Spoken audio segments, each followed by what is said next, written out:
हिमाचल के सड़कों पर आपने कई कहानियां सुनी होगी, मगर एक कहानी ऐसी है जो आपके होश उड़ा देगी। शायद इस कहानी को सुनने के बाद आप अपने बस के सफर में किसी अनजान जगह पर रुकना नहीं चाहेंगे। चलिए फिर उस खौफनाक कहानी की ओर, जहां मेरा दावा है कि आपको डर जरूर लगेगा। हमेशा की तरह शाम 6 बजे दिल्ली से हिमाचल के लिए बस निकली, जहां कुछ टूरिस्ट अपने आम जिंदगी को एक नया मोड़ देना चाहते थे। सफर शुरू होते ही बस के खलासी ने बस में मौजूद सभी लोगों को एक एक कर गिना और हिमाचल के लिए बस निकल पड़ी। कुछ 3-4 घंटों में बस एक ढाबा पर रुकी, जहां सब लोग फ्रेश हुए, चाय नाश्ता किया और बस में आकर बैठने लगे। बस खुलने से पहले खलासी ने ढाबा पर आवाज देते हुए कहा, सब लोग बस में आ गए ना? हमको अब आगे निकलना है। चलो चलो जल्दी करो। जब बस में सारे लोग आ गए तो फिर से खलासी ने गिनती पूरी करी और बस हिमाचल की घाटियों की तरफ निकल पड़ी। उस चलते बस में चारों ओर सिर्फ जंगल ही जंगल थे। कभी कभार बीच में किसी झोपड़ी के बाहर बल्ब जलता दिख जाता था। सब लोग धीरे धीरे करके सो चुके थे और तभी कुछ देर में एक लड़का भागता हुआ खलासी के कैबिन में गया और ड्राइवर से बस रोकने को कहने लगा। भैया प्लीज बस रोक दो, मुझे बहुत जोर की आई है। जिस पर खलासी ने कहा, हम यहाँ इस इलाके में बस नहीं रोक सकते हैं, ये जगह ठीक नहीं है, आगे कहीं रोक देंगे। मगर वो लड़का जिद करने लगा, भैया रोक दो प्लीज, वरना यही हो जाएगा प्लीज। ड्राइवर और खलासी बड़े अजीब तरह से एक दूसरे का मुंह देखने लगे। भैया क्या हुआ, जल्दी आ जाऊंगा, प्लीज रोको। ड्राइवर ने बस को साइड में रोक दिया। रोड के दोनों साइड में बस जंगल और बड़े बड़े डरावने से दिखने वाले पेड़ थे। वो लड़का फौरन बस से उतर गया और बस के पीछे हल्का होने के लिए चला गया। जल्दी करना, ये सही जगह नहीं है। खलासी पीछे से आवाज दे ही रहा था कि तभी उस लड़के के पीछे पीछे 2-3 लोग और उतर गए। कुछ 5 मिनट बीत जाने के बाद खलासी उन लोगों को बस में बुलाने लगा। सब लोग एक एक करके बस में आ गए, लेकिन उसी वक्त खलासी ने ड्राइवर से कहा, यार ये नीचे तो 4 लोग उतरे थे, मगर अभी ये 5 लोग बस में चढ़े हैं, ऐसा कैसे हो सकता है? इस पर ड्राइवर ने उससे कहा, अरे यार तुझे नींद आ रही है, शायद तूने ही ठीक से नहीं देखा होगा, बीच जंगल में भला कौन आ जाएगा। इतना कह के ड्राइवर ने बस को आगे बढ़ा दिया। खलासी को लगा शायद उसे ही ठीक से नहीं दिखा होगा। फिर उसने उस 5वें आदमी की ओर देखा जो कि बस में सबसे आखिरी में चढ़ा था। वो आदमी बस के सबसे पिछले सीट के बीचों बीच जाकर बैठ गया। खलासी बार बार उसके तरफ देखे जा रहा था। फिर ड्राइवर उससे कुछ बातें करने लगा, जिस पर उसका ध्यान उस आदमी से हट गया। कुछ 5-10 मिनट के बाद खलासी की नजर फिर से उसी आदमी पर गई जहां सब लोग बस में सो रहे थे। वो आदमी एक ही पोजीशन में पत्थर की तरह बैठा था। जब कभी बस में जर्किंग होती तभी वो आदमी थोड़ा हिल जाता था। खलासी को लगा कोई अजीब आदमी होगा, जाने दो। उसको नजरअंदाज करके वो चुपचाप अपनी जगह पर बैठ गया। लेकिन थोड़ी देर बाद फिर से उसने उस आदमी की ओर देखा जो कि अब खलासी को घूरे जा रहा था। वो आदमी अब खलासी को चुभने सा लगा था। उसने सोचा इससे इसकी टिकट मांगता हूँ। इससे पहले खलासी अपनी जगह से उठ के उस आदमी के पास जाता, बस अपने आप रुक गई। ड्राइवर बस को बार बार स्टार्ट करना चाहता था पर वो स्टार्ट नहीं हुई। इतने में खलासी और ड्राइवर बस के इंजन की तरफ गए।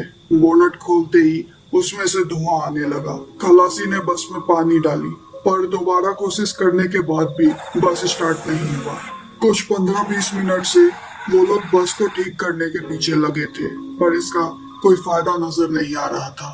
बस में लगभग अब सब लोग उठ चुके थे और काफी परेशान थे कि बीच जंगल में न जाने कौन उनकी मदद करेगा। क्या पता उनके बस पर कोई जानवर हमला कर दे। सब लोग परेशान थे। इसी बीच वो आदमी जिसको खलासी बार बार देखे जा रहा था, वो सबके सामने आया और कहने लगा, मेरा घर यही पास में है, मैं वहीं जा रहा हूँ। अगर किसी को मेरे साथ आना है तो वो आ जाए। सुबह दूसरी सवारी से चले जाना। इस बीच जंगल में न जाने कौन सी मुसीबत आ जाए। उस आदमी की बात सुनने के बाद कुछ लोग उसके साथ जाने के लिए सहमत हो गए और तभी खलासी उस आदमी पर जोर जोर से चिल्लाने लगा। अगर तुम्हारा घर इतना पास में है तो इस बस में क्यों है? मेरे सवारियों को कहीं ले जाने की जरूरत नहीं है। तुमको जहाँ जाना है जाओ। उस आदमी ने खलासी के बात को नजरअंदाज कर दिया और फिर से कहने लगा, मैं जा रहा हूँ, किसी को चलना है? इतना कह के वो आदमी बस से उतरने लगा। इसी बीच कुछ लोग उसके साथ उतर गए। उसी बस में 6 लोगों का एक ग्रुप भी जा रहा था। वो सारे दोस्त थे और हिमाचल घूमने के लिए आए थे। उनमें से एक लड़का राज अपने फैमिली के साथ पहले भी कई बार हिमाचल जा चुका था। वो जानता था कि ये जंगल सही नहीं है और आए दिन यहाँ कुछ ना कुछ अजीबोगरीब घटनाएं घटते रहती है। वो अपने दोस्तों को उस आदमी के साथ जाने से रोकने लगा, मगर वो सब राज को डरपोक बुलाने लगे और बस से उतर गए। राज के परिवार के साथ 11 साल पहले इन्हीं जंगलों में एक घटना घटी थी जिसमें सबकी जान मुश्किल से बची थी। वो ना चाहते हुए भी अपने दोस्तों के साथ चला गया। जंगलों से होते हुए वो लोग आगे जा रहे थे। वहाँ उस बीहड़ जंगल में ना तो कोई घर था ना लोग थे, पर कुछ 15 मिनट चलते चलते उन लोगों ने एक झोपड़ी देखी जहाँ एक लैंप जल रहा था। राज को वो सब अजीब लग रहा था कि ऐसे जंगल के बीच में भला कोई घर बना के कैसे रह सकता है। वो अपने दोस्तों को अब भी वापस लौट जाने को कह रहा था, पर किसी ने उसकी एक न सुनी। उस आदमी ने उस घर का दरवाजा ढकढकाया, जिस पर एक 13-14 साल की छोटी सी बच्ची ने गेट खोला। वो उन लोगों को देखकर काफी ज्यादा खुश हो गई। उस आदमी ने बाहर ही उन सारे लोगों को रुकने को कहा और उसने कहा, मैं आप सबके लिए पानी लेकर आता हूँ, आप सब यहीं आराम करिए।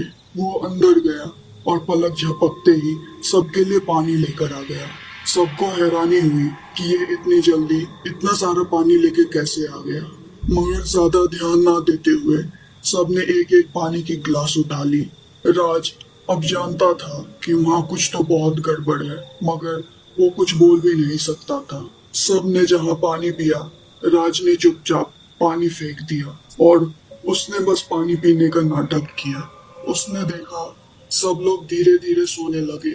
अब जब उसके दोस्त भी सोने लगे तो उसने भी सोने का नाटक किया और वो मन ही मन हनुमान चालीसा पढ़ने लगा। वो थोड़ी थोड़ी देर में चुपके से आंख खोल के देखता था कि वहाँ आखिर हो क्या रहा है। उसने देखा वो आदमी एक एक करके लोगों को अंदर लेके जाता था। अब जब उसके दोस्तों की बारी आई तो वो अपने नींद से उठने का नाटक करने लगा और अंगड़ाई लेते हुए उसने अपनी आंखें खोली। आंखों को खोलने के बाद जो नजारा उसने अपने सामने देखा, उससे उसकी चीख निकल गई। उसने देखा वो आदमी जो उन लोगों को उठाकर अंदर ले जा रहा था, उसके बड़े बड़े नाखून और दांत निकल आए थे। वो कोई पिशाच था। राज का शक सही निकला था। अब वो पिशाच राज की तरफ आने लगा, पर तभी वो जोर जोर से भगवान का नाम लेने लगा, जिस पर वो पिशाच उससे दूर भाग गया। वो बच्ची, वो भी कोई पिशाच थी और भगवान का नाम सुनते ही वो चिल्लाने लगी।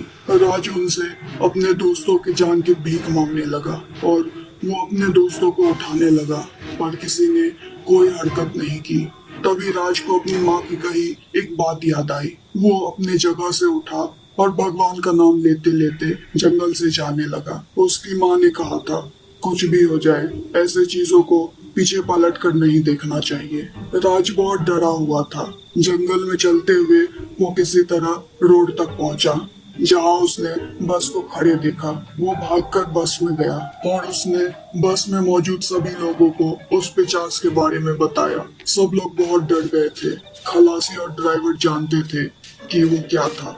उन लोगों ने उस वक्त जैसे तैसे आग का इंतजाम किया और उन्होंने बस में मौजूद लोगों को कहा, हमें चलकर उन लोगों की मदद करनी चाहिए, उन सबको बचाना होगा। मैं गारंटी देता हूँ किसी को कुछ भी नहीं होगा। हम सब साथ रहेंगे तो ही बच पाएंगे। सब लोग राज के साथ उस झोपड़ी की तरफ निकल पड़े। खलासी और ड्राइवर कुछ मंत्र पढ़ रहे थे जब वो लोग उस जगह पर पहुंचे, उन्हें वहां कोई भी झोपड़ी नहीं दिखा, पर वो लोग वहीं बेहोश पड़े दिखे। किसी के शरीर से खून बह रहा था, किसी के शरीर का कोई हिस्सा कटा हुआ था। ऐसा लग रहा था जैसे वो पिचास कोई आदमखोर हो। राज ने अपने दोस्तों को देखा। उन लोगों को कुछ भी नहीं हुआ था, पर वो लोग अब भी बेहोश ही थे। फिर बस के सारे पैसेंजर्स ने वहां मौजूद लोगों को जैसे तैसे उठाया और सब वापस बस में आए। उनमें से कुछ लोगों की मौत हो चुकी थी।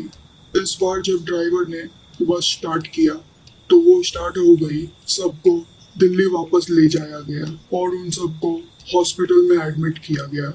राज के सूझबूझ से उस दिन उसके दोस्तों की जान बच गई।